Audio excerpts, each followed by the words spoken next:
We're going to murder those lousy Hun bastards by the bushel. Never show weakness. Only pain that matters, the pain you inflict.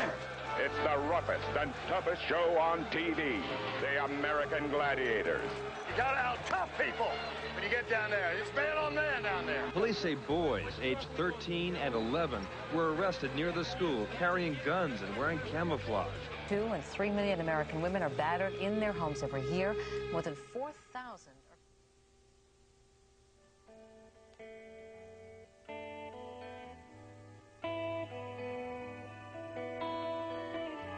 talking to herself. There's no one else who needs to know. She tells herself.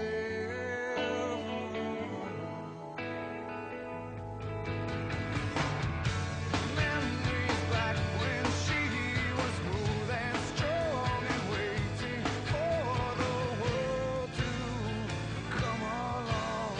Swear she'd do it, now she swears he's gone. She lies and says she's in love with him. Can't find a better man. She dreams in color, she dreams in red. Can't find a better man. She lies and says she still loves him. Can't find a better man. She dreams in color, she dreams in red. Can't find a better man. Can't find a better man. Can't find a better man.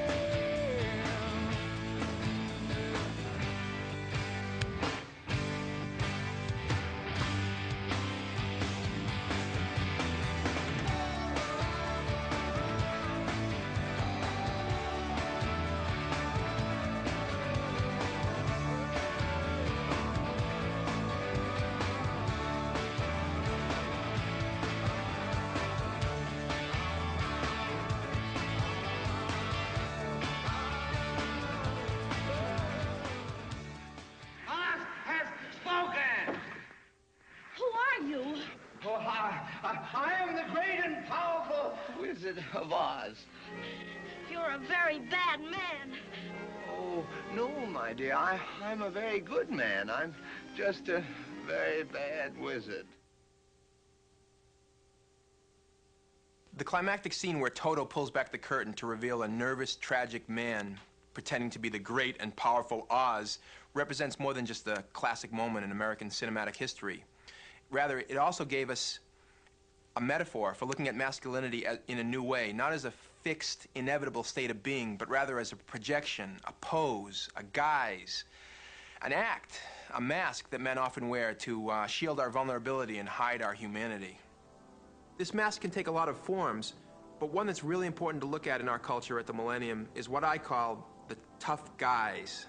The front that so many men put up that's based on an extreme notion of masculinity that emphasizes toughness and physical strength and gaining the respect and admiration of others through violence or the implicit threat of it. Boys and young men learn early on that being a so-called real man means you have to take on this tough guise. In other words, you have to show the world only certain parts of yourself that the dominant culture has defined as manly. You can find out what those qualities are if you just listen to young men themselves. A real man is physical. Strong. Independent. He's powerful. Physical. Intimidating. Strong. Independent. In control. Rugged. Scares people. Powerful. Respected. Hard. A stud. Athletic. He's muscular. A real man is tough. Tough. Tough. And just as most young men know what our culture expects of a so-called real man, they also know very well what you get called if you don't measure up. You get called a pussy, a bitch. He's a fag. Queer. Soft. You're a little mama's boy. Emotional. Girly. He's a wimp. Bitch. Queer. You get called weak. Wuss. Sissy. Fag. A fag. Fag. You're a fag. So for boys, and this is true for every racial and ethnic background and every socioeconomic group, to be a real man, to be tough, strong, independent, respected, means fitting into this narrow box that defines manhood. The terms that are the opposite of that, wuss, wimp, fag, sissy, are insults that are used to keep boys boxed in. So if you're a boy, it's pretty clear there's a lot of pressure on you to conform, to put up the act, to be just one of the guys. So the next question is, where do boys learn this?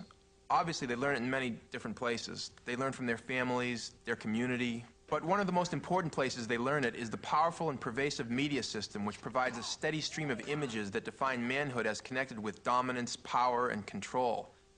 This is true across all racial and ethnic groups, but it's even more pronounced for men of color because there is so little diversity of images of them to begin with in the media culture. For example, Latino men are almost always presented either as boxers, criminals, or tough guys in the barrio, and Asian American men are disproportionately portrayed as martial artists or violent criminals. But transcending race, what the media do is help to construct violent masculinity as a cultural norm. In other words, violence isn't so much a deviation as it is an accepted part of masculinity. We have to start examining this system and offering alternatives, because one of the major consequences of all of this is that there's been a growing connection made in our society between being a man and being violent. In fact, some of the most serious problems in contemporary American society, especially those connected with violence, can be looked at as essentially problems in contemporary American masculinity. For example, over 85% of the people who commit murder are men, and the women that do often do so as a defense against men who are battering them. 90% of people who commit violent physical assault are men. 95% of serious domestic violence is perpetrated by males, and it's been estimated that 1 in 4 men will use violence against a partner in their lifetime. Over 95% of dating violence is committed by men, and very often it's young men in their teens. Studies have found that men are responsible for between 85 and 95% of child sexual abuse, whether the victim is female or male. And 99.8% of people in prison convicted of rape are men. What this shows is that an awful lot of boys and men are inflicting an incredible level of pain and suffering, both on themselves and on others. And we know that much of the violence is cyclical, that many boys who are abused as children grow up and become perpetrators themselves. So calling attention to the way that masculinity is connected to these problems is not anti-male. It's just being honest about what's going on in boys and men's lives. And while women have been at the forefront of change and trying to talk about these issues in the culture, it's not just women who will benefit if men's lives are transformed. In fact, while men commit a shameful level of violence against women in our society, statistically speaking, the major victims of men's violence are other males. There are millions of male trauma survivors walking around today, men who were bullied as adolescents or abused physically or sexually as children. Thousands more men and boys are murdered or assaulted every year, usually by other men. So men have a stake in dealing with these problems, and not just those of us who have been victims, but also those men who are violent or who have taken on the tough guys. They do so also at the expense of their emotional and relational lives. Some of my friends, they, I don't know, they'll just like walk around like, you know, they're better than everybody and they're tough and all that stuff, and then like I'd be alone with them and they'd be like the biggest baby. If they have like a problem with like a girlfriend or something, they'd be like crying and stuff. But when they're around a lot of people, they've got like that big front. They gotta be like, you know, tough. I deal with this front all the time in my own work as an anti-violence educator. I've worked with literally thousands of boys and men on high school, college, and professional sports teams, in the United States military, in juvenile detention centers. I've seen an awful lot of men and young men put on this tough guys. In many ways, they're putting it on as a survival mechanism. They have to do it to survive in whatever peer culture they happen to be in. But putting on the tough guys comes with a cost, and that is a cost in terms of damage to their psyches and their ability to be decent human beings. So it's in everyone's interest to examine masculinity, to pull back the curtain on the tough guy posing and see what's really going on underneath. I want you to hit me with everything you got. You sure? Yeah. All right. Harder. Harder. Harder. Harder. That's hard. Harder. Harder. What are you trying to prove? What does it prove?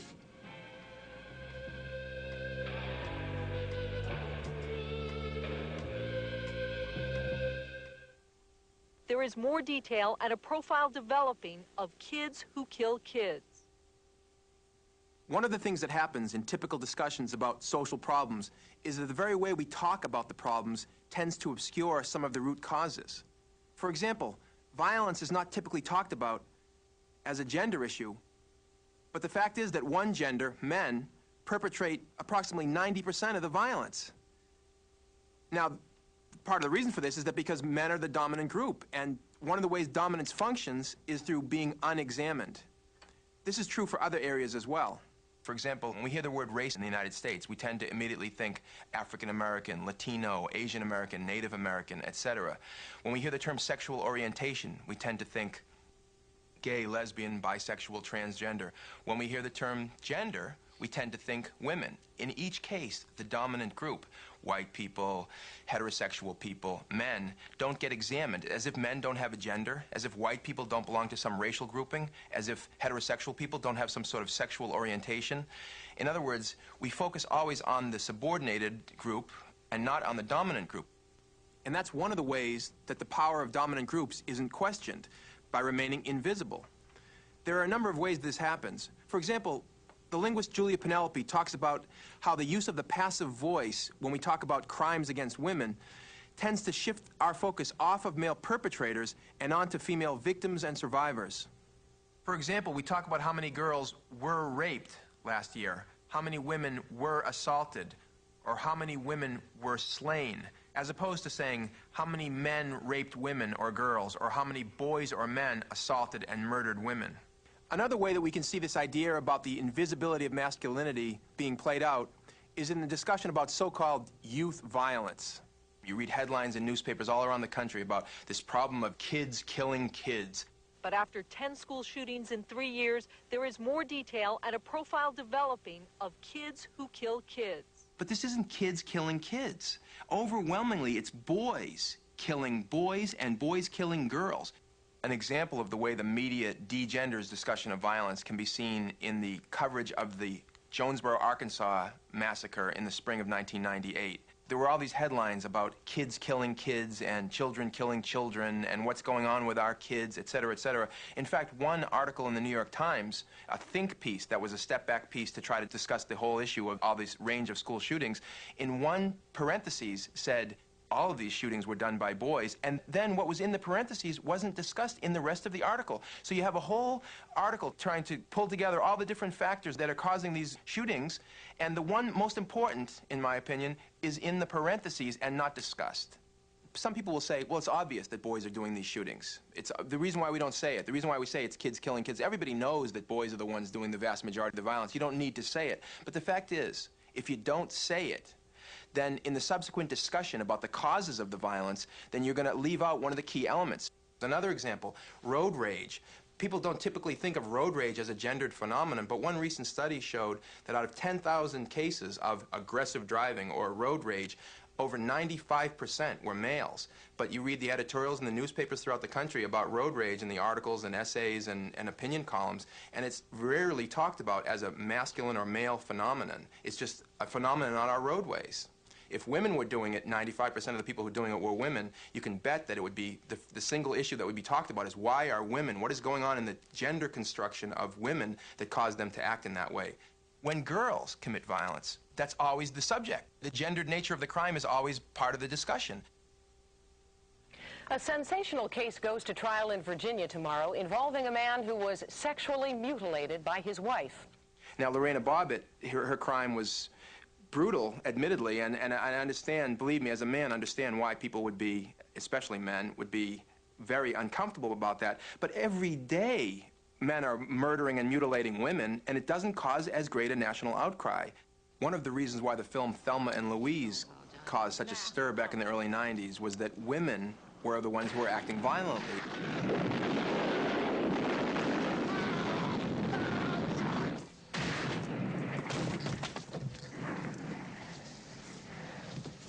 God. Oh, my God. Get the car. Oh, Jesus Christ. Louise, you shot him. You have films all the time. I mean, go into any video store and walk down the aisles, you know, and look at all the films that feature violence against women, including sexualized violence against women by men. And there's little outcry and little commentary by the movie critics, for example, when they're reviewing these films. They don't talk about the fact that we have this huge epidemic of men assaulting women, and we're making yet another film about an assault against women. Look at the recent remake of Psycho. That was not part of the discussion when Psycho was re-released, that we're yet again going to show a sexualized image of a woman being assaulted, and that's going to be considered great art, and people are going to go see it. Yet Thelma and Louise, you had debates going on in the newspapers of the United States. Is this a bad trend? It was similar to the outcry about Lorena Bobbitt. What's happened is because violence has been gendered masculine, we think it's unusual only when women do it. When men do it, it's so normal that its masculine character is unremarkable. In fact, it's invisible. So one of the things we have to do is to make it visible. Feminist scholars and activists have been trying to do this for years, but they've been largely ignored. Making masculinity visible is the first step to understanding how it operates in the culture and how definitions of manhood have been linked to dominance and control.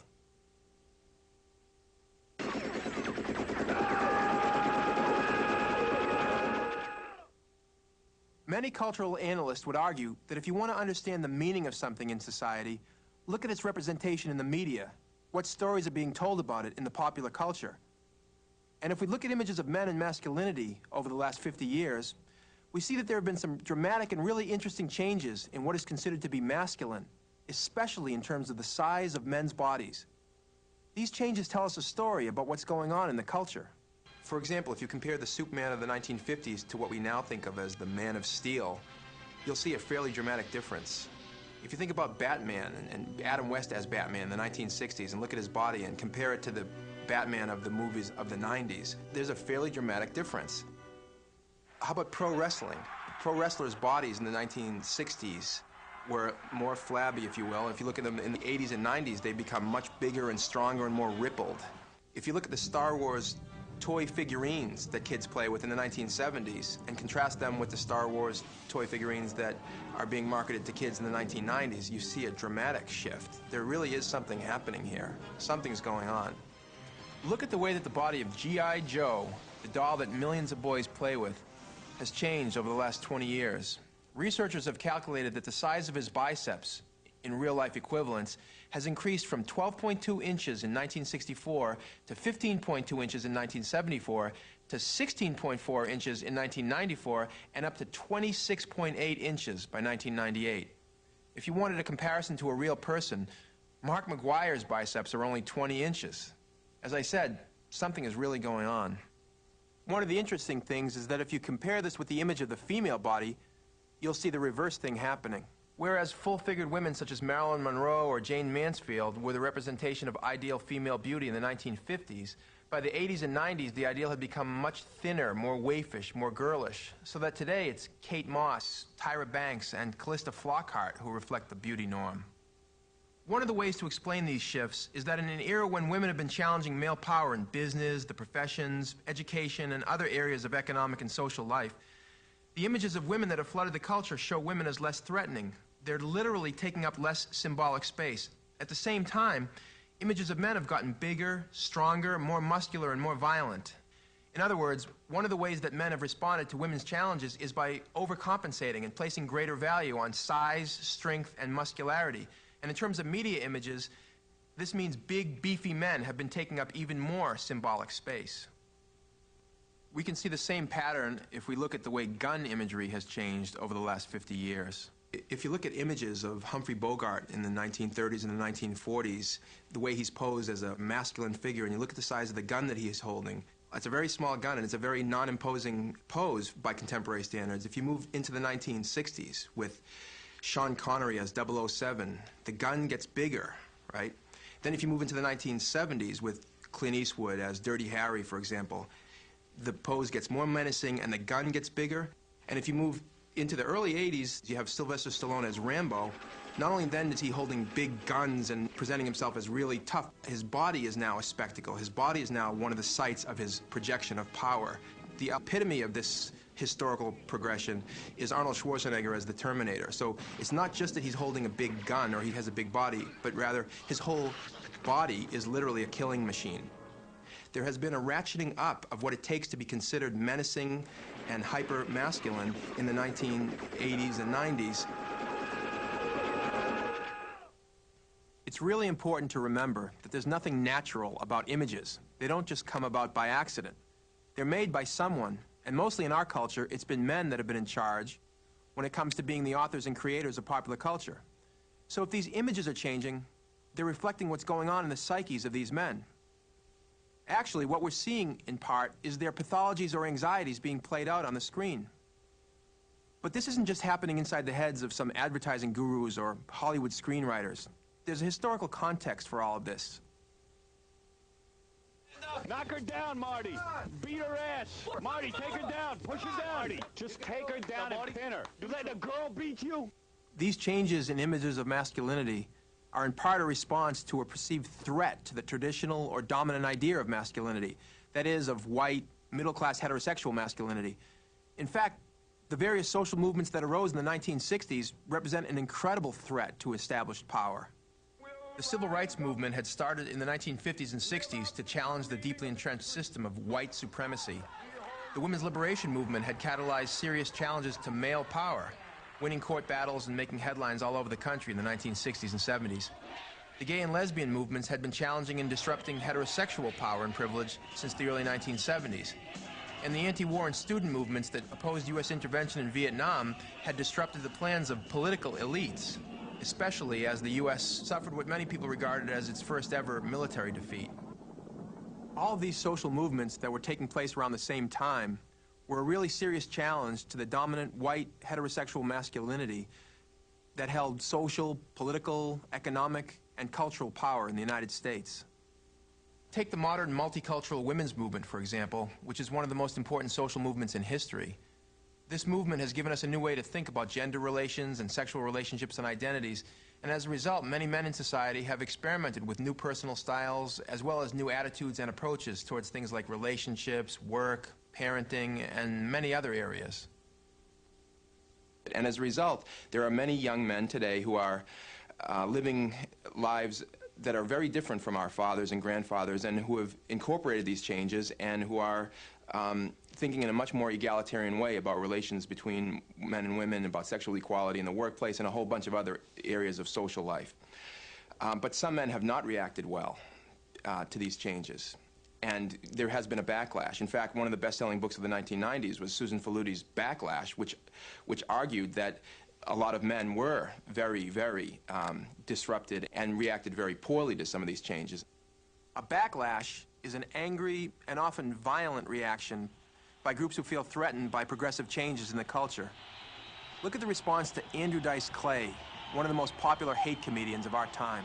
In fact, Andrew Dice Clay himself is one of the most successful, financially successful live comedic acts, and his career peaked in the early 1990s, and one of the key parts of his comedic act was verbal assaults against women. Don't marry her, man. How do you know where she's been, huh? Let me tell you, I was out with this dish rag whore a couple weeks ago, right? And let me tell you something. Naturally, you're a fucking dog, all right? So why don't you just, like I said, sit there and shut your fucking hole. Do me a favor. Stupid. What's most interesting about Dice Clay is not necessarily what he's saying, although that is significant, but rather the audience reaction. The fact is that when this guy was articulating this anger towards women, he would not have found an audience if there wasn't something going on in the culture that he was tapping into.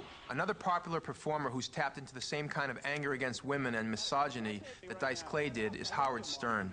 Stern is often portrayed in the popular discourse as this bad boy who's challenging traditional morality and transgressing against authority. But that's such a superficial reading of what he's doing. What Stern actually does is simply reinforce, in crude fashion, some of the most tired, old-fashioned sexist values. You wearing panties today? Pull your pants off. What about your bra? Is that coming off? The bra's got to come off. You got to take that off. Okay, all right, ladies, are you ready to disrobe? All right, take off your shirts. Let me see. Face me. They're not horrible, but I think they should be bigger. You have hair on your ass? You girls go to the gym and work out a little bit.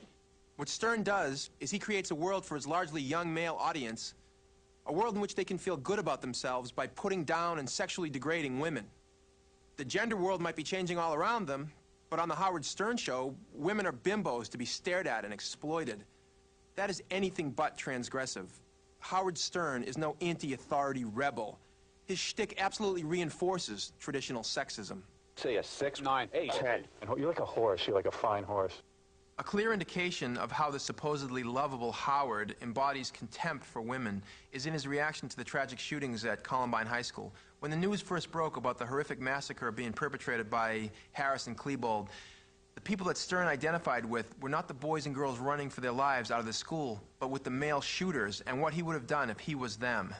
On his radio show, he said, and these are his very words, quote, "There were some really good-looking girls running out with their hands over their heads. Did those kids try to have sex with any of the good-looking girls? They didn't even do that. At least if you're going to kill yourself and kill all the kids, why wouldn't you have some sex? If I was going to kill some people, I'd take them out with sex." Unquote. So Howard Stern took the Littleton tragedy as an opportunity to make a rape joke. What a rebel. Another personality who has become popular in part by playing on men's insecurities in the face of women's increased assertions of equality is Rush Limbaugh. Feminism was established so that unattractive, ugly broads could have easy access to the mainstream, right? Did you see it? Yes! To me, feminism is about equal rights, justice, fairness, and in that sense, it's as American as apple pie. But if you listen to Limbaugh, you'll notice that he's almost obsessed with discrediting strong women. They seem to make him very nervous, even angry. Bunch of cows. The reason that Limbaugh uses such derisive and personally insulting terms is that it has the effect of shutting off thinking about the ideas that feminists represent. If you kill the messenger, you don't need to face squarely the implications of the message. And let's not kid ourselves. Feminist ideas are threatening to the conservative, white, heterosexual male power structure that made someone like Rush Limbaugh a star in the first place. You can see the desire of some men to retreat into a world where they can act like real men and not have to worry about treating women as equals in a lot of different places in the media system. Just recently, there's been an upsurge in what's been called the men's shows, like The X Show or Happy Hour, or a show actually called The Man Show, where these mostly white men sit around and talk about sports and beer and sex and surround themselves with highly sexualized women out of some male fantasy world who are not at all threatening. In fact, these shows are the fantasy world that some boys and men would like to live in, a world set in the past where men could be men and where women knew their job was to look good and not ask questions. Around the same time the women's movement was challenging male power, the gay and lesbian movements in the late 1960s and early 1970s began to challenge heterosexual power and disrupt heterosexual power and privilege. Many heterosexual people, men and women, responded very positively to these changes and welcomed the changes in their own families as well as in the culture, the more open culture. Hey, this is my son. I'm marching for his rights. But many heterosexuals did not respond very well at all, and in fact, there was a backlash. Gay boy, gay boy, gay boy. I hope you die of AIDS. Go to hell, you lousy homosexual. I hope you die of AIDS. I kill fags, you fucking losers. Die. One of the most virulent aspects of that backlash is the level of violence being perpetrated by young, presumably heterosexual men against gay men, lesbians, and transgendered people. It was 1 a.m. Wednesday morning. Butch Shepard, a small man, was allegedly beaten with the butt of a pistol, burned with cigarette butts, and finally tied spread eagle to the fence, left to die. Today, two young men, Russell Henderson and Aaron McKinney, who whispered an obscenity as he came into court, were charged. The rise in anti-gay violence is one of the clearest indications that a lot of young men are very insecure and anxious about their sexual and gender identities as the culture increasingly opens up. Why else would some of these young men target gay men for brutal violence? Is it supposed to show themselves or their friends that they're real men? Doesn't the very fact that they need to prove it by beating people up demonstrate the depths of their own anxieties and self-hatred? Violence, abuse, and harassment by young men directed towards gays harms the victims, first and foremost. And it keeps a lot of gay people in the closet out of fear.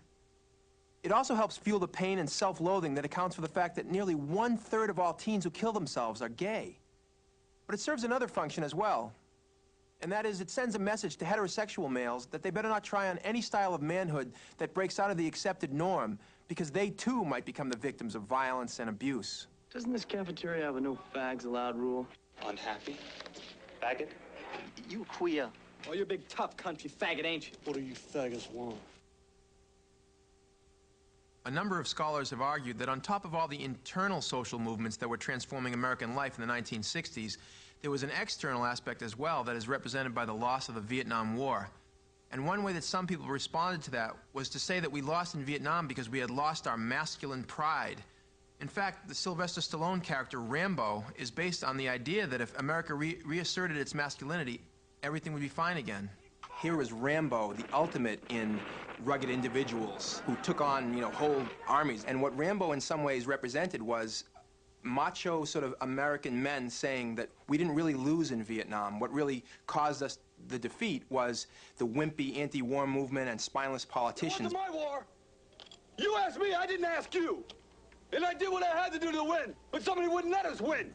But if a real man came in and kicked some butt, then our problems would be solved. Well, Hollywood produced a series of films in the late 1970s, including Rambo and others in the early 1980s, that sent the strong message that the reason why we lost is because we had lost our masculine will. We had lost that rugged individual ideal that we're going to go in and kick butt when we need to.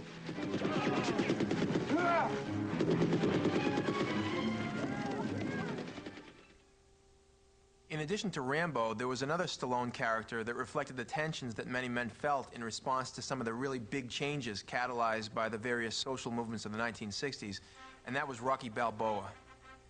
Like most of my friends, I loved Rocky as an inspirational underdog story. I used to hum the theme song to myself when I'd go running to train for football. But the film can also be read as a metaphor for white working-class men reasserting their authority against the challenges to that authority that had come from all these movements, especially the civil rights movement. So when Rocky takes on Apollo Creed, the Muhammad Ali-like figure, he's also taking on what Muhammad Ali represented in the 1960s and 70s. In other words, a challenge to the system of white supremacy that had been a part of American culture for 400 years. I don't think it's a big coincidence that Rocky emerged as a cultural icon right at the time when conservative politicians were using coded racist appeals to attract working-class white male voters. The ultimate political manifestation of the backlash against the social movements of the 1960s and 70s came in the 1980 election of the arch-conservative and former Hollywood actor Ronald Reagan. His election was the culmination of the belief that the reason America had lost its way, supposedly, was because it had become too weak, too soft. In fact, Ronald Reagan rose to political power opposing all the progressive gains of the 1960s and 70s. He was against every major piece of civil rights legislation. He was against the women's movement. He was against the gay and lesbian liberation movements. He was against the student movement that opposed the Vietnam War. His cowboy image and his right-wing beliefs represented a vision of America rooted deep in the past, when blacks were not demanding equality, when gays were still in the closet, when women knew their place was in the kitchen and the bedroom. And the dishwasher? Now there's a machine that does away with a chore that everybody hates. Golly, I'm so impressed. But to really understand what Ronald Reagan represented culturally and politically, we have to understand the career of another very prominent and powerful movie actor, John Wayne. John Wayne is an incredibly important force in post-war American masculinity. Incredibly popular man. Their pay is $13 a month. Their diet, beans and hay. Maybe horse meat before this campaign is over. The idea of the John Wayne character, in other words, the strong, silent type riding into town and taking care of business because no one else will in a heroic way, that led into the appeal of Ronald Reagan in the late 1970s when a certain portion of the electorate was identifying the problems as the country has become kind of wimpy and emasculated. John Wayne wasn't available. Ronald Reagan was the next best thing. It's important to remember when we talk about John Wayne that we're talking about an actor playing the role of John Wayne. We're not seeing the real person. John Wayne is the screen name of a man who was born with the feminine name of Marion Morrison. He, in fact, hated horses. He dressed in fancy business suits when he was off camera. He constructed the image of the John Wayne character for the cinematic screen. If we want to demonstrate this disjuncture between John Wayne, the actual man, and John Wayne, the actor, we can just look at what happened during the Second World War. Wayne was of right age and was fit enough to serve, but he chose instead to remain in Hollywood to pursue his acting career. And that, in fact, lost him the respect of a lot of people who had bought into the tough, manly, patriotic image he had created on the big screen. In fact, looking at the relationship between John Wayne and Ronald Reagan shows us a couple of really important things. First, the ideal of manhood being offered as an alternative to the changes of the 60s and 70s came from the past, when racism, sexism, and homophobia were the norm. And second, the image that people like Reagan were trying to reproduce was already a mask, an act, a pose, a tough guise, which hid a different and much more complex masculinity underneath. You gotta look mean or people won't respect you. This idea that masculinity is not natural, that we're not just born with it, that we actually perform it in response to social and cultural pressures, is illustrated really clearly in the case of men of color adopting the tough guise. For example, in the film Smoke Signals, one of the first feature films produced by Native American filmmakers, there's a scene where a young man gives a lesson in how to be a real Indian. Don't you even know how to be a real Indian? I guess not. I guess I'll have to teach you then, ain't it? First of all, quit grinning like an idiot. Indians ain't supposed to smile like that. Get stoic. No, like this.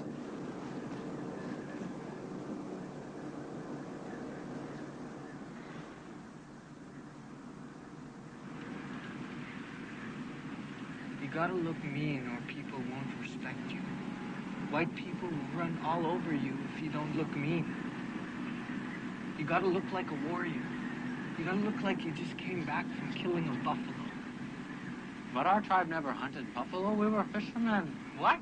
You want to look like you just came back from catching a fish? This ain't Dances with Salmon, you know. Thomas, you gotta look like a warrior. There. That's better. This idea that men of color need to adopt this hyper-masculine posture in order to get the respect they've been stripped of by the dominant culture is common in many groups of men of color.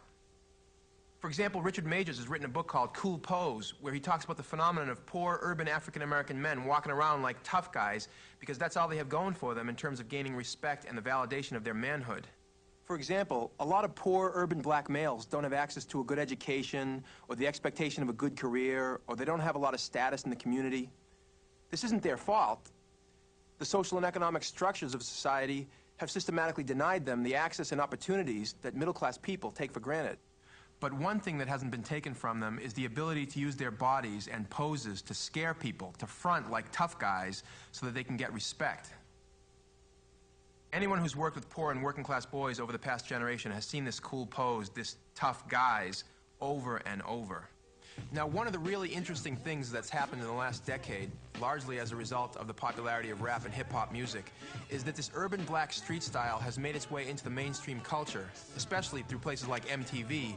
And as that's happened, these images of the cool pose, the tough guys, have become glamorized and idealized, so that at the present time, one of the most powerful images of manhood that young men of all races and of all classes are looking to as an ideal or a model to emulate is the glamorized image of the hyper-violent black male body and this urban street style.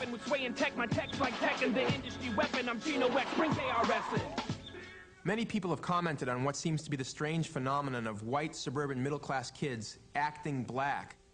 But that shouldn't surprise us at all if we understand that there's nothing natural or inherent about masculinity. It's largely about playing a role defined by broader structures. So that even if the lives of middle-class white boys don't reflect the inner-city conditions out of which the black cool pose arose as a response, they live in a culture that tells them that being a real man means taking on this black urban hard guy pose. Yo, you need me getting your freak on by now, man? Oh, yo, I'm just flossing while those two hoes over there scratching that over who gets to knock the boots with me, you know what I'm saying? Yeah. Damn, woman, why you gotta be such a raging bitch? Oh, please listen to you. Look, there's a mirror right there. Why don't you take a look, okay? You're white. What this phenomenon of posing shows us is that an important part of masculinity is the very performance of it, and that these white kids are learning this from the pop cultural images they're exposed to every day of their lives. But we can take this back one step and ask, if masculinity is a pose, where did urban blacks get the inspiration for their own performance? Of course, people borrow from many places, their communities, their family histories, popular culture, and many other places. As the writer Nathan McCall has said, he and some of his African-American male cohorts got some of their ideas about manhood from gangster films like The Godfather and other films that featured tough, ruthless, white Italian gangsters. Someday, and that day may never come, I'll call upon you to do a service for me. But until that day, accept this justice as a gift on my daughter's wedding day. One day, and that day may never come, I'm gonna call you to do something for me. Until then, take this justice as a gift. All right? Thank you, Godfather.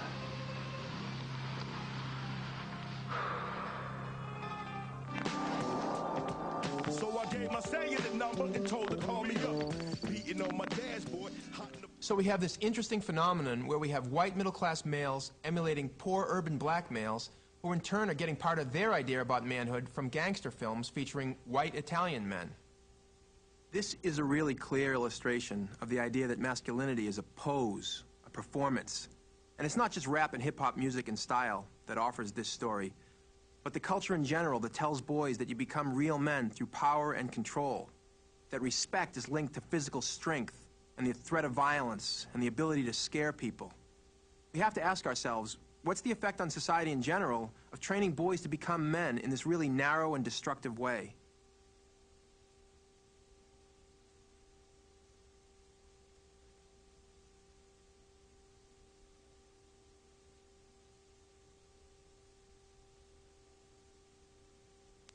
Big man, if you want respect, you gotta earn it. You damn right.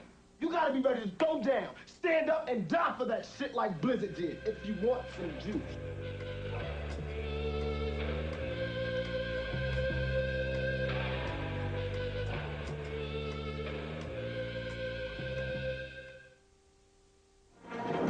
It has happened again.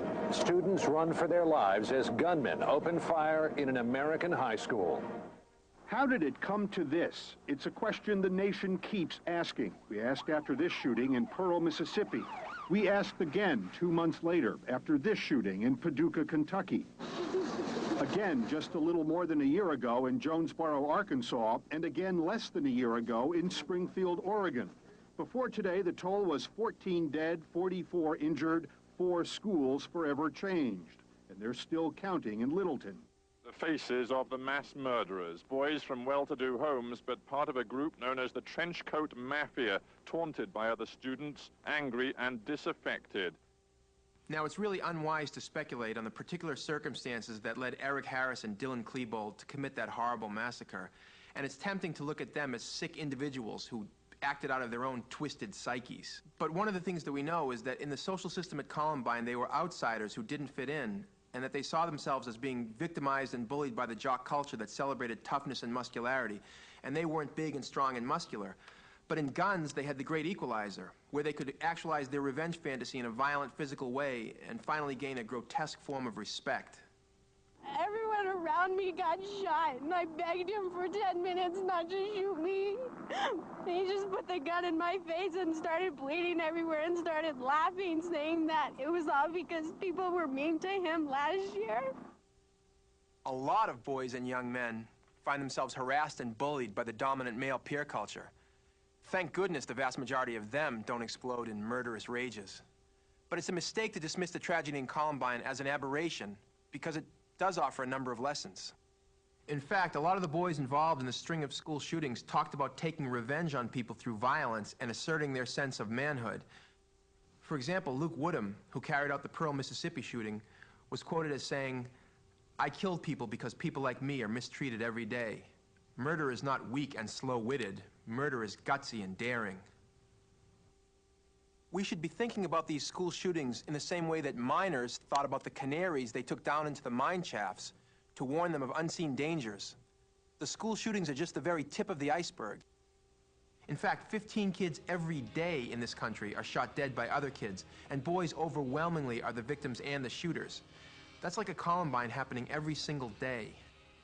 Deadly violence involving young people has been a fact of life for years in communities of color, but the mainstream media just reports it matter-of-factly. But because it's happening now in white middle-class neighborhoods, all of a sudden it's a major national concern, because now it's quote-unquote normal kids who are involved. That's what's shocking to a lot of people. The Jonesboro, Arkansas case in the spring of 1998 is a good example of this. A teacher and 4 girls are dead. One was 11 years old, the rest of them 12. Police say boys aged 13 and 11 were arrested near the school carrying guns and wearing camouflage. These were 2 seemingly quote-unquote normal boys. They didn't meet any of the definitions of a pathological, sick killer. We're much more comfortable, many of us, thinking about violence being committed by psycho types like the Freddy Kruegers, the Jasons, the Leatherfaces, because when you see a kind of a really pathological male figure committing violence, it allows you to not pay attention to the social, political, and economic institutions that produce on a daily basis normal males acting out violently. Take, for example, the Glen Ridge rape case, where these white, heterosexual, middle-class boys, many of whom were star athletes and popular guys, committed an act of serious brutality against a mentally retarded girl, and the community itself was very, very slow to catch on to the fact that boys in their midst were acting violently because they were so normal. So one of the things we have to do is to take our focus off of the pathological male as the perpetrator of violence and onto normal, average-looking guys. And secondly, we have to confront the fact that most violence is perpetrated by boys and men, and given that, figure out how we can change our definitions of manhood as a key step in reducing violence. Austin with a stunner. Paul Bearer, and the Undertaker's not budging. The question that really comes out of this is, why are boys behaving in this way? Why is 90% of violence committed by boys and men? There's been a lot of discussion of this recently, where people have blamed violent video games or Hollywood films, or even rock stars like Marilyn Manson. But that's such a narrow and wrong way to look at this. Sure, video games and movies play a role, but they do it within a much larger cultural and social context where the constant message is that manhood is connected to power, control, and violence. That is, it's not just in these few places, like video games or movies, but it's in what passes for normal culture. It is part of the normal training and conditioning and socializing of boys and men. That's a point that a lot of people don't want to hear, but if you look at the culture these kids are immersed in, violence is a normal and natural part, not just of the world, but of being masculine or being a male person in the world. We can see this really clearly if we look at a childhood picture of Andrew Golden, one of the Jonesboro killers. From the earliest age, the link between guns and manhood is made clear to young boys.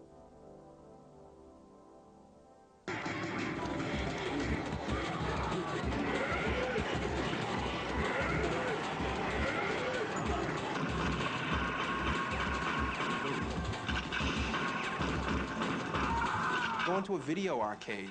In the interactivity of the violence that young boys are playing all across the United States, this is something that we've never had in our culture. I mean, in other words, there's no experience of that level of interactivity technologically possible where boys can actually be pulling the trigger and a body is dying on screen 6 inches away from them. We're only beginning to understand what effects this kind of interactive, violent technology is having on the psyches of young boys who are growing up playing these games for hour after hour after hour. One important part of the culture that teaches boys and men how to be men is the sports culture. Sports is an incredibly important institution. It's pervasive in our society, and young boys and girls learn a whole lot from an early age about life, about teamwork. There's some positive lessons, certainly, that young people playing sports learn from an early age. Some of the ways that the sports culture has grown increasingly aggressive and violent, and we see that in hockey fights and baseball fights. We'd be naive to think that the way grown men act, on the field or off, has no impact on how boys learn to think of themselves as men. But it's important to remember that what's being taught in a lot of modern sports is not just violence and aggression, but the even more powerful idea that being a real man is connected with being intimidating and controlling. Just look at what happens when a basketball player does an in-your-face dunk over his opponent and then rubs it in. The lesson about manhood is clear. You gain respect by disrespecting another person. The same thing is the essence of professional wrestling, which is incredibly popular among boys and men.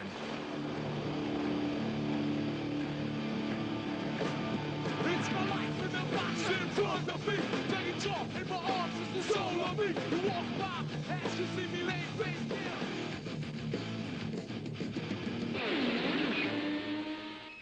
Look at the phenomenal growth and popularity of pro wrestling. People can argue back and forth about whether it's sports or just pure theatrics. But one point that's hard to argue with is that what takes place both within the ring and outside of it is a celebration of dominance and the projection of power in a way that links being a man with being abusive and violent. Austin is telling The Undertaker that you better come get your man here. A great opportunity for The Undertaker to come. Oh, wait a minute! Now, stunner! Austin with a stunner on Paul Bearer, and The Undertaker's not budging. So boys are being taught over and over again that real manhood is connected to size and strength and muscularity. This could be your arm. This could be your chest. These could be your shoulders. I think a lot of violence is as a result of men and boys compensating for not being big and strong and muscular. So in other words, if you're a young guy, 16, 17 years old, but you don't look like Arnold Schwarzenegger, and you want people to respect you on a bodily level, and your definition of respect involves physical strength and physical respect, what can you do? Well, one thing you can do is you can pack a Glock, and all of a sudden your friends are backing up from you. All of a sudden you're a man. And they just want to show it off. That's really all it is about around here, is showing off. Nobody's confused in the room about who's who and what's what at that point in time, and you solve a lot of social arguments instantly by just looking at one of these. So if we take this broader view of media violence, we can see that significantly reducing violence involves much more than simply stopping young boys from playing violent video games or watching violent movies. Because the messages that link being a man with being violent, controlling, and intimidating are everywhere in the culture, such as sports and wrestling, as well as the more obvious places like video games and films. If we want to deal seriously with reducing violence, we have to turn away from thinking about it as kids imitating violence and focus instead on all the different ways that we as a society are constructing violent masculinity as a cultural norm, not as something unusual or unexpected, but as one of the ways that boys become men.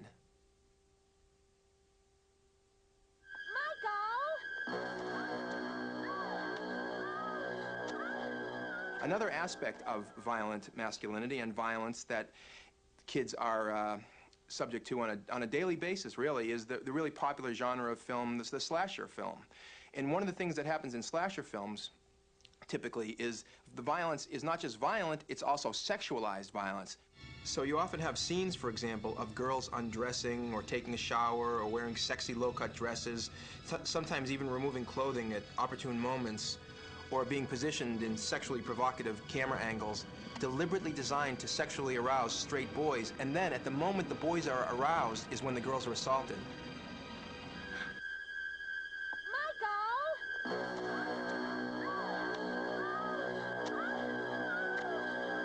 So what's happening is that boys are actually being sexually charged and turned on, and then the murder takes place.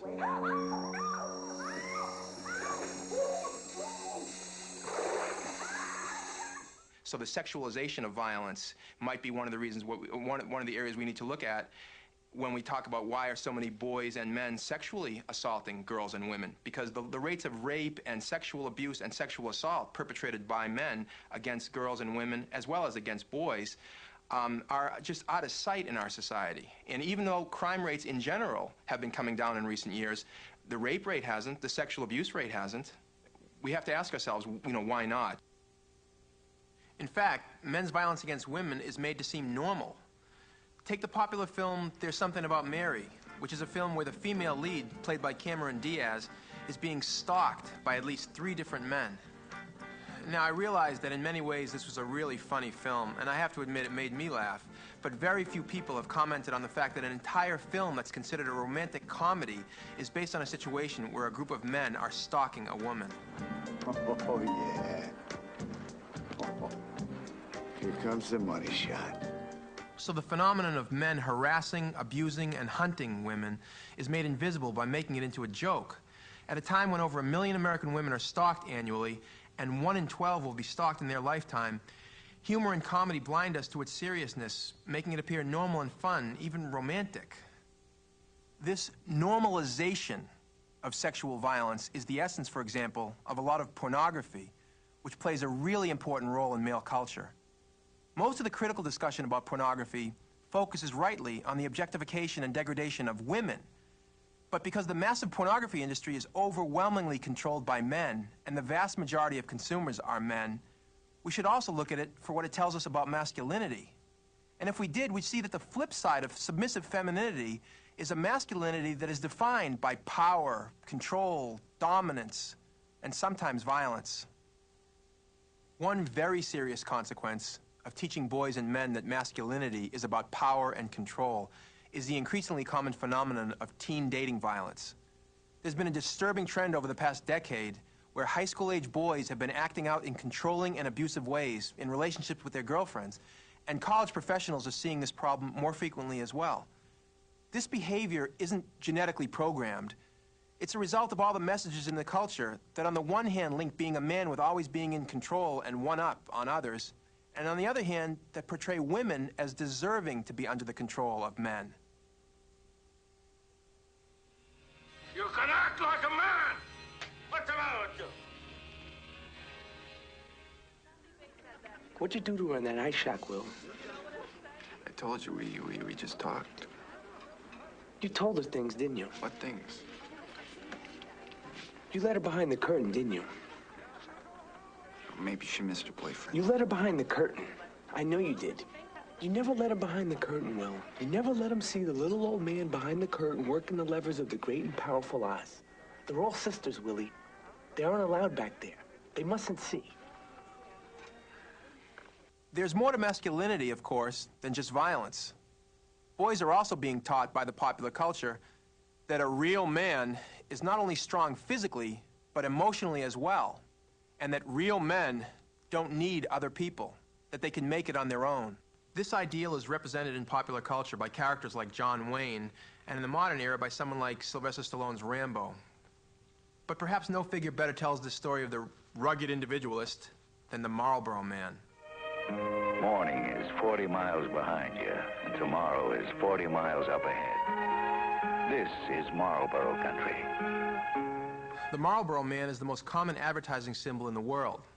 The Marlboro Man embodies the idea of a real man as a quiet, stoic, rugged individual who doesn't do much talking or relating to other people. The message of the Marlboro Man is clear. Interdependence, connection, and relationships are forms of weakness. That stuff's for women. A real man makes it on his own, and if he doesn't make it, it's his own fault. The rugged individualist ideal that men are being taught to live up to has enormous emotional and psychological costs because we are not, rocks unto ourselves. We are in relation to other human beings. We are interdependent. One of the more really interesting books, and there's been many books written about men's psychological and emotional lives and health over the past decade, is by a man named Terry Real, who wrote about male depression. And the name of his book is I Don't Want to Talk About It. And even the name of the book is interesting because I don't want to talk about it is the way a lot of men deal with emotional and psychological issues. The vast majority of people in therapy are women. Is that because women have more problems than men? I don't think so. I think it's because there's more permission in the culture for women to get help and to deal with some of their problems, whereas men are being taught from the John Wayne Marlboro Man ethos to suck it up. Come on now. Suck it up now. You gotta out tough people when you get down there. It's man on man down there. You can act like a man. What's the matter with you? Is this how you turn down a Hollywood Pinocchio that cries like a woman? What can I do? And if at any given time young men forget that part of being a man means being invulnerable, not acknowledging weakness, it seems like there's always an adult man there to tell them how to act. I can't. What the? What's wrong with you? I don't want to shoot the bunny. What the hell are you talking about? You don't want to shoot the bunny. You're babbling. You're not making any sense. You're hysterical. I'm not hysterical. I just don't want to shoot the bunny. No nephew of mine is going to be a tree hugger. You see this in Little League coaches screaming at kids, or young football players who want to cry because they got hurt, being told that big boys don't cry. And, you know, young boys learn this from an early age. In the film Varsity Blues, there's a scene that's been played out in thousands of locker rooms around the country where a coach tells his players that showing pain or suffering is weak. Pretty good run the ball, Wendell. Really not bad, boy. How you feeling? Dog tired. It's my knee. Never show weakness. Never show weakness. Only pain that matters is the pain you inflict. You know, a real man just deals with his problems, doesn't burden anybody else with them, and just deals with it. But that comes at an enormous cost. According to Terry Real, a huge percentage of the American population, the American male population, suffers from what he terms covert depression. Not so serious that would get somebody checked into a hospital, but rather something that does impair functioning on a daily basis.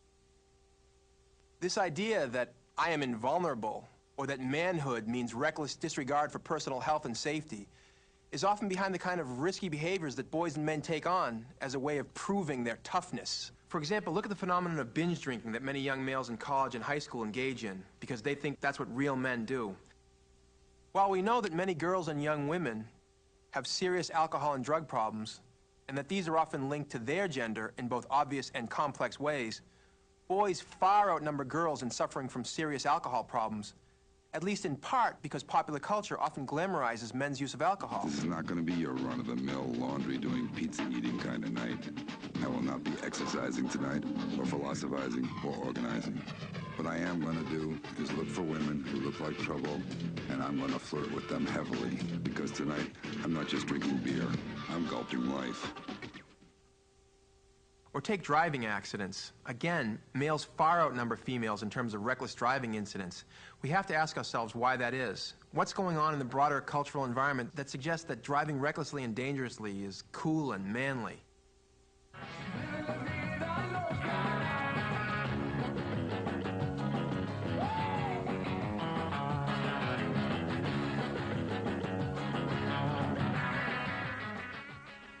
This notion of invulnerability gets a lot of young men killed, okay? There's a lot of young men in graves and a lot of mourning families because young boys and young men have bought into this idea of manliness and not backing down and all this kind of stuff. The unhealthy and risk-taking behaviors of young males, the damage they're doing to themselves, to others, and to society, has led many people to label masculinity itself as a public health problem. One way of dealing with this is to intervene in the cultural environment that connects masculinity with invulnerability. We have to show that vulnerability, compassion, and caring are also part of what it means to be a real man. Jeannie wants to see this dance.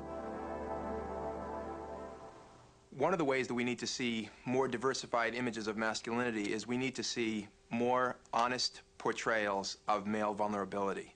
Because the idea, again, that we're invulnerable is just a fiction, okay? And it's important that we see, that young boys in particular see adult men acknowledging vulnerability and taking off of that cool pose. Take Mark McGwire, the great St. Louis Cardinals slugger who just set an incredible record for home runs in a season. Mark McGwire, who is, you know, very big and strong and muscular, and in many ways, visually, he's like the embodiment of all the things that we've been talking about in terms of the rugged individualist and the macho man. Mark McGwire, however, is not like that in real life. He hits home runs, yes, but he's an emotionally sensitive guy.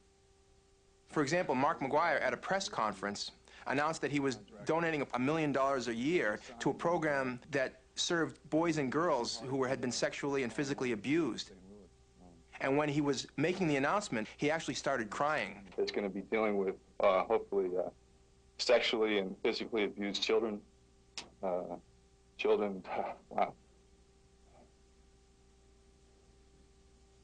It's a time in my life that I want to help them out. So I will do everything in my power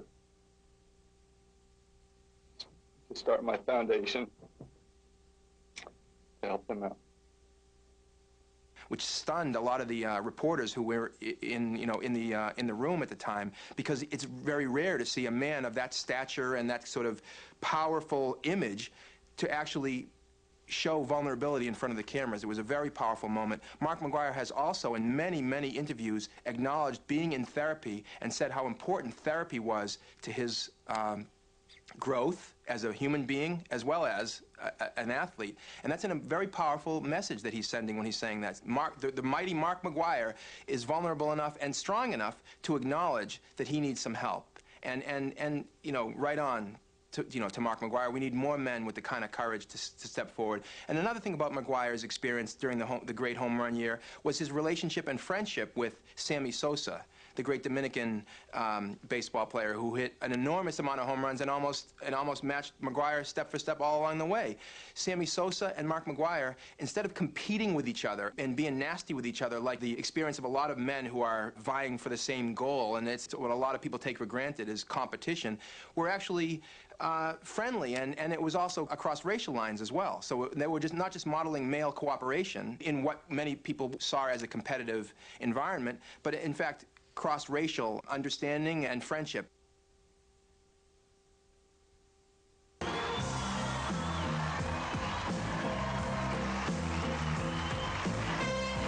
Another recent example of the representation of male vulnerability was the film Full Monty, which really caught on. And I think one of the reasons why it became so popular was because it showed men in real-life situations who were, in fact, vulnerable.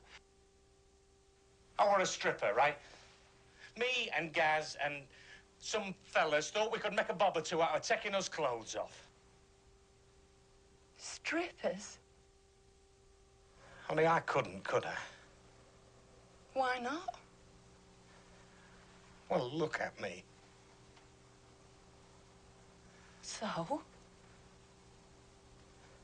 Jeannie, who wants to see this dance? Me, Dave. I do. And it was a huge hit among both women who have been, I think, eager to see more examples of male vulnerability in the mainstream culture, but also a lot of men. Because, again, a lot of men and boys feel very constrained and constricted by these artificial, straitjackets that are put on us by the dominant culture. And the more that we open up the culture, the more that we show examples of men being vulnerable, the more healthy we're going to get as a society, and the more models that young boys are going to see of healthy manhood and masculinity. I mean, that scene when they were on the unemployment line and they were hearing the music and then they started to dance to it, that was a sort of metaphorical representation of them breaking out of the traditional strictures of manhood and acknowledging that they have more to them, not just vulnerability, but humanity in them.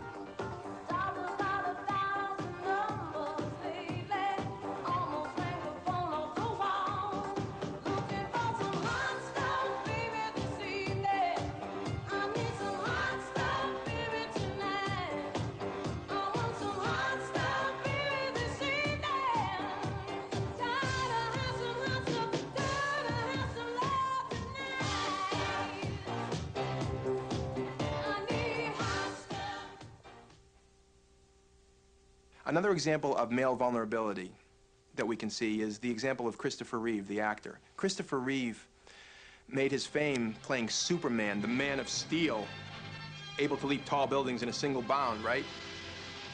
And yet, Christopher Reeve, the real man, the actual authentic man, in a tragic accident, became a quadriplegic. And Christopher Reeve is a great man, and the things that he's done for the consciousness of the average person to the humanity of people with disabilities has been incredible. He's serving as an example of you don't have to be the man of steel to be a real man. It's about character, it's about quality of personhood.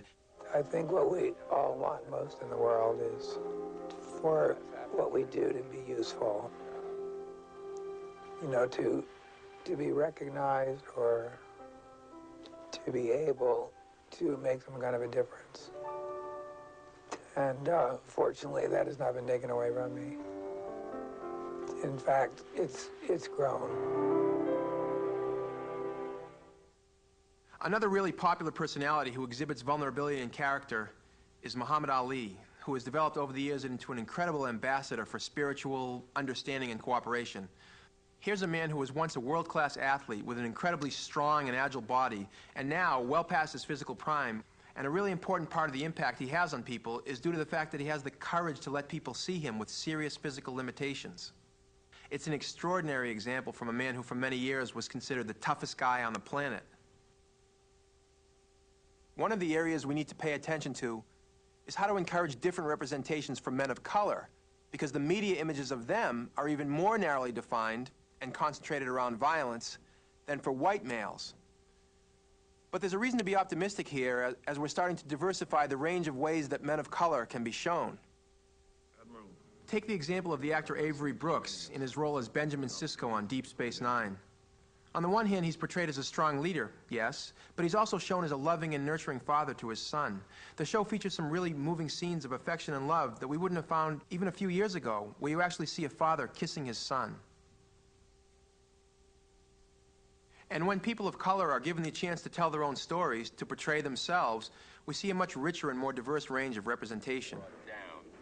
Take the case of the director John Singleton and his film Boys in the Hood, where we actually get to see the complexity and humanity of people who live in poor neighborhoods. In one scene with Cuba Gooding Jr., we actually see a young black male crying and revealing vulnerability, which in popular culture is really unusual.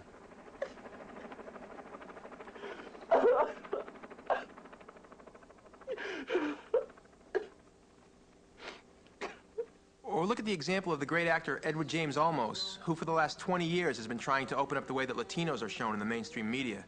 His character in Stand and Deliver, for example, is not a macho tough guy, but someone who shows courage and strength by stressing learning and education. And the only thing I ask from you is ganas, desire, a haircut. If you don't have the ganas, I will give it to you because I'm an expert. Another interesting theme in Stand and Deliver is the struggle of the hard guy character, played by Lou Diamond Phillips, who obviously has a more thoughtful and intelligent side, but the tough guys that he's caught up in won't allow it to be shown. You ain't gotta see, don't give me no gas. Yeah, I know about that. And that was a mistake. I'm gonna fight straight. I got a little problem, though. Yeah, me. No, seriously, man. Books. Can't have the homies see me haul them around. Wouldn't want anyone to think you're intelligent, huh? So maybe I can have 2 books, keep one stashed at home, huh? Another area in the popular culture where we've seen some really positive, progressive, and alternative images of masculinity is in popular music. From John Lennon in the 1960s right through to the present, pop music has offered a range of different images of masculinity that go much deeper than the superficiality of the tough guys. Look at the huge and enduring popularity of soul music, where classic male performers like Marvin Gaye, Al Green, and groups like The Temptations express a range of emotions. Look at the incredible career of Stevie Wonder, who's been bringing positive energy and brilliant music for more than 3 decades. Or Q-Tip from Tribe Called Quest, who has cultivated a thoughtful and emotionally complex image. The popularity of these and other artists suggests that in spite of the hypermasculine posturing of so many contemporary male performers, people seem to be longing for displays of manhood that move beyond the narrow confines of traditional masculinity. Look at men like the late Kurt Cobain or Michael Stipe of R.E.M. or Eddie Vedder of Pearl Jam. These guys have been vocal proponents of women's rights. And then look at the great and huge country star, Garth Brooks. You said, honey, we may be through, but you'll never hear me complain. Oh, I got friends in low places where the Garth Brooks is incredibly popular with both men and women, and the style of masculinity in Garth Brooks' performance and his songs and in his public interviews is not hard guy, tough guy. It's soft and sensitive. Grew up in a house that was just totally cool. You could live in that house. You could have a blast in the house. You could try things and stretch your imagination. A house that you could make mistakes in and not be just totally killed for it. If you listen to what Garth Brooks' songs say, a lot of them are very sensitive, thoughtful, lyrical examinations of relationships and all kinds of positive energy, not necessarily macho tough guy posing. But I'd have had to miss the day.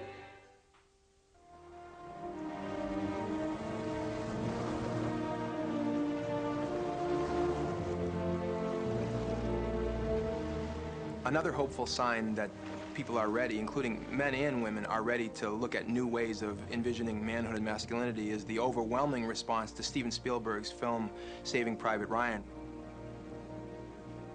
One of the things that Saving Private Ryan did was it showed the real pain and suffering of war. It was an anti-John Wayne kind of presentation of masculinity. Yes, there was heroism, but there was also pain and suffering and anxiety and terror. I think a lot of men are ready to face the reality of violent masculinity and to look behind that tough guy pose to the real humanity lying underneath. And I think that's a hopeful sign as we go in, as we leave behind the 20th century, which is the bloodiest century in the history of the human species. It's a hopeful sign that there is that energy that would support that new vision.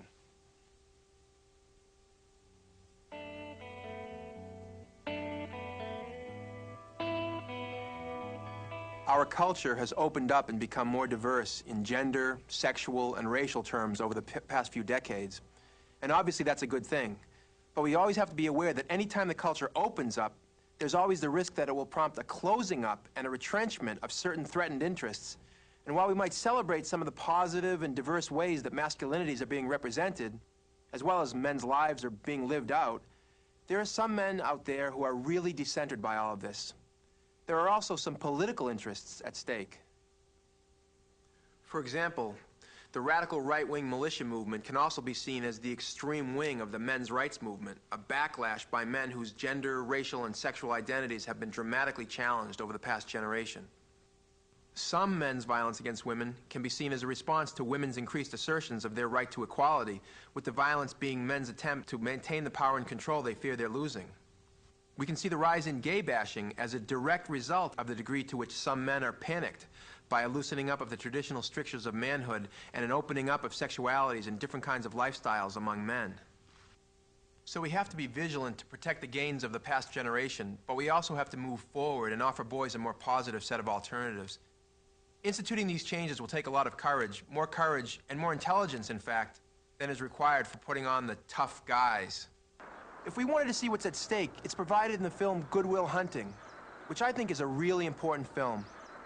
Unless you want to talk about you, who you are, then I'm fascinated. I'm in. But you don't want to do that, do you, Sport? You're terrified of what you might say. I think the reason that millions of American boys and men could identify with the Matt Damon character was that they could see themselves in him. That the hurts he had suffered, the physical abuse, the loneliness he felt growing up as an orphan, had caused him to put up this really defensive shield. So that he had all this bottled up rage that was expressed as anger and violence through the course of the film. Don't bullshit me! Don't you fucking bullshit me! It's not your fault. Don't fuck with me, all right? Don't fuck with me, Sean, not you. It's not your fault. So when Robin Williams, as his therapist, is telling him that it's not his fault, it takes real courage and character for him to give up the tough guys and admit that he's vulnerable and needs other people. Oh, my God. The reason why I think Good Will Hunting is such an important film is that it's a metaphor for the idea that it's a lot easier to put on the act, the tough guys, than it is to do the real hard work of looking inward, both as individuals and as a society. Another film that shows the courage involved in this is Boys in the Hood, where the Cuba Gooding Jr. character has just seen his best friend gunned down by a rival gang. He's in the car searching for them when he realizes that he has to break this cycle that connects manhood with anger, revenge, and violence. Go. Let me out.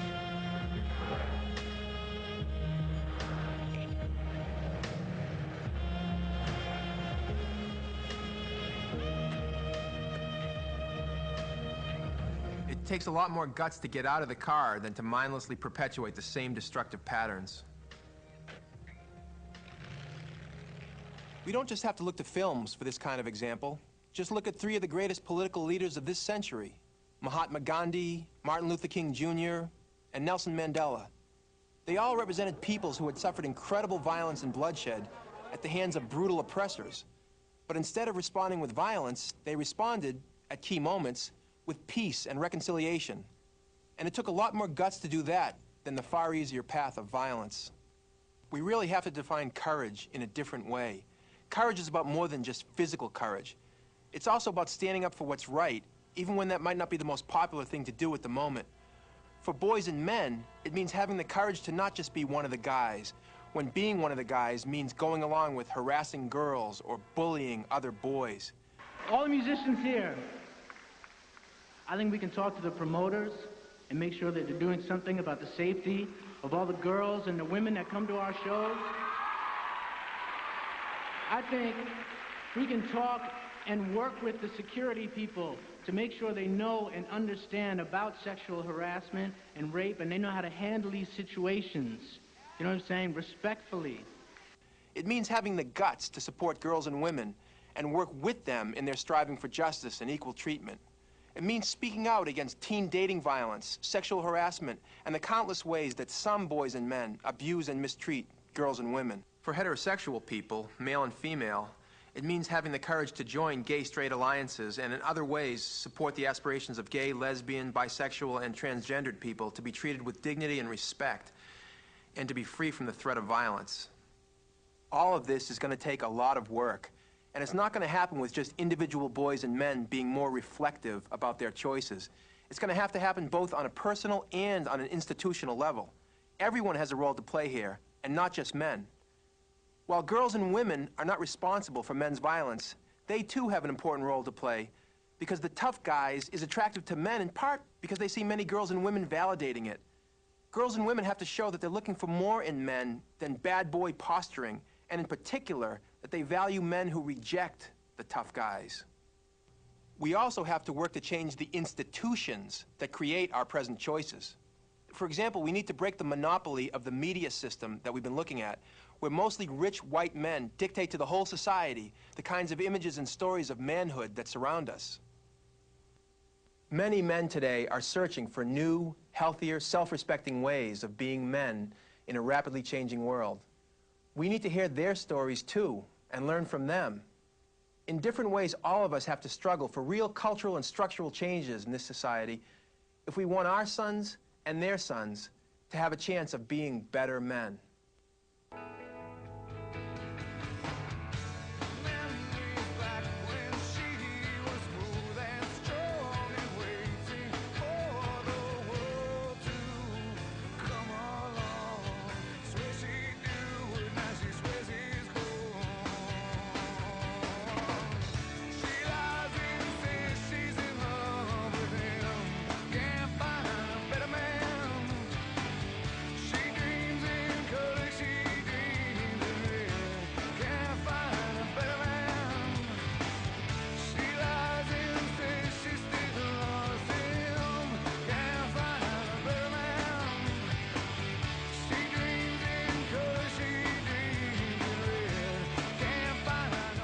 And you guys, as a gender, have got to get a grip. Otherwise, the future of the human race is in jeopardy.